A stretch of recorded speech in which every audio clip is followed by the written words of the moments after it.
আপনি এনডিএম এর চেয়ারম্যান হিসেবে দীর্ঘদিন ধরে রাজনীতি করছেন এবং এর আগে বাংলাদেশের রাজনীতিতে এক যুগেরও বেশি সময় ধরে আপনার পদচারণা, আপনি অনেক কিছুই দেখেছেন। জি। নতুন রাজনৈতিক দল গঠন করতে যাচ্ছেন যারা কিনা এই আন্দোলনের সামনে সারিতে ছিলেন তাদের নেতৃত্বে, এবং আমি যেটা বললাম যে তাদের মধ্যে এখন নেতৃত্ব নিয়ে এক ধরনের আলোচনা কিংবা তাদের মধ্যে এক ধরনের টানাপোড়েন শব্দটা ব্যবহার করা ঠিক হবে কিনা আমি জানি না, তবে তাদের মধ্যে একটা প্রতিযোগিতা, তার ভাষায় যদি আমি বলতে চাই, এটিকে আপনি কিভাবে দেখছেন এবং এই রাজনৈতিক দলের সামনে চ্যালেঞ্জ কি এবং তাদের সম্ভাবনা কতটুকু? প্রথমে আপনাকে অসংখ্য ধন্যবাদ। আপনি সহ আমার সহ আলোচক এবং সময়ের পর্দায় যারা দেখছেন বা আগামীতে দেখবেন সবাইকে সালাম এবং শুভেচ্ছা। প্রথমত যে কোনো রাজনৈতিক প্রচেষ্টাকে আমি সবসময় সাধুবাদ জানাই এবং তাদেরও গত বছর সেপ্টেম্বর অক্টোবরে তারা যখন প্রথম ডাক দিয়েছিলেন যারা পার্টি ফরমেশনে যাবেন তখন থেকে আমি সাধুবাদ জানিয়ে আসছি। আর প্রতিযোগিতা থাকাটা সবসময় ভালো, তাদের ভেতরে এই প্রতিযোগিতা আছে। আমি জাস্ট একটা জিনিসের ছোট্ট একটু দ্বিমত পোষণ করব যে জুলাই আন্দোলনে সম্মুখভাগে যারা নেতৃত্ব দিয়েছেন, স্পেসিফিক্যালি যে তরুণরা নেতৃত্ব দিয়েছেন, তাদের ভেতরে এক গ্রুপ এই দল ফরমেশন করছে, তাদের ভিতরে সবাই না, অনেক বড় আন্দোলন হয়েছে, অনেকে নেতৃত্ব দিয়েছেন অনেক জায়গা থেকে, বাট তাদের ভিতরে একটা গুরুত্বপূর্ণ গ্রুপ তারা এই নতুন দল গঠন করতে যাচ্ছেন। এবং যতদূর আমি শুনতে পেরেছি যে ওই আন্দোলনের নেতৃত্বের ভেতরে হয়তো ছিলেন না, কিন্তু আরও অন্যভাবে ত্যাগ স্বীকার করেছেন বা অন্যভাবে তারা মেধার তালিকায় নিজেদেরকে উত্তীর্ণ করতে পেরেছেন, এরকমও অনেকে আছেন, যেটাকে আমি সাধুবাদ জানাই। কারণ রাজনীতিতে অনেক জায়গা থেকে বা সকল জায়গা থেকে ব্যক্তিত্বকে আসতে হবে এবং একটা দলের রাজনীতিটাকে আরও সুদৃঢ় করতে, আরও মজবুত করতে এটার প্রয়োজন আছে।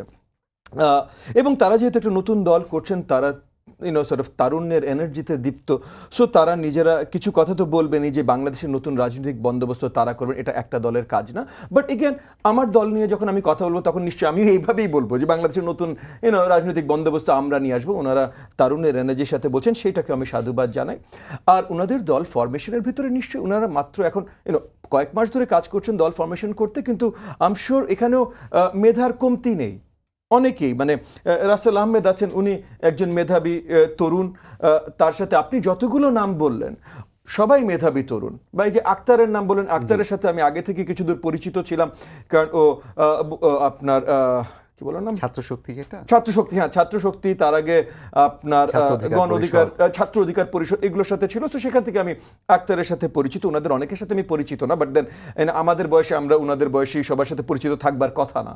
হ্যাঁ, কিন্তু এই যে এই সবার মেধাগুলো যখন একসাথে আসে, তারপর জুলাই আন্দোলনে স্পেসিফিক্যালি ওই যে 6 জন প্রধান সমন্বয়ক ছিলেন যাদেরকে ডিবিতে ধরে নিয়ে যাবার জন্য, ওটাও কিন্তু একটা বড় কারণ ছিল যেখানে আন্দোলন আরো অনেক বেশি বেগবান হয়। যে তাদের হার না মানা মনোভাবটা, তারা ওখানে ভিতরে যে কি করেছেন এটা জানি না, আমার জানার দরকার নেই। পয়েন্ট হলো দে বিকেম আইকনস। আপনি আইকন স্টেটাসে যাওয়ার পর আপনি কি করেন না করেন এটা গুরুত্বপূর্ণ না।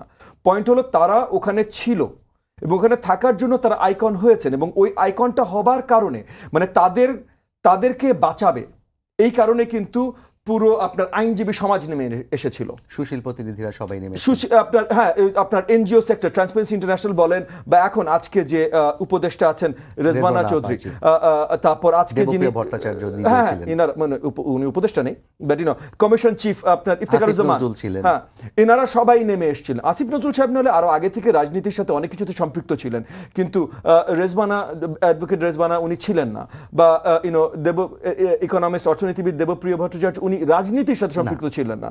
তারপর ইফতেখারুজ্জামান ওনারা ছিলেন না, কিন্তু ওনারা ওই 6 তরুণ তাদেরকে এই যে ডিবি হেফাজত, এটা তো খুবই নোংরা একটা শব্দ, কারণ পুরো শব্দটার ব্যবহার, কিন্তু তাদের হেভিয়াস কর্পাস ভঙ্গ করে তাদেরকে জোর করে ধরে রাখা, এবং তাদেরকে হয়তো গুম করে ফেলতে পারতো। জাস্ট তারা ততক্ষণে অলরেডি ন্যাশনাল মিডিয়াতে এতটা পরিচিত হয়ে গেছে যে ওইখানে হয়তো আর সাহস করতে পারে নাই। কিন্তু ওই যে তারা এই 6 জন যে আইকনটা হয়েছিল, বা তাদের আগে মীর মুগ্ধ যে আইকনটা হয়েছিল, তারও আগে আবু সাইদ যে আইকনটা হয়েছিল, এই কয়জন আইকন যদি তৈরি না হতো, এবং হ্যাঁ একদিকে আপনি বলতেই পারেন যে এর ভিতরে যদি সবচেয়ে বড় স্যাক্রিফাইস দাঁড়িয়ে স্ট্যান্ড সবচেয়ে বড় স্যাক্রিফাইস হতো আবু সাইদের ছিল, কিন্তু কারোর স্যাক্রিফাইস কম ছিল না, ইনাদের সবার। এবং ইনাদের সবার বাইরে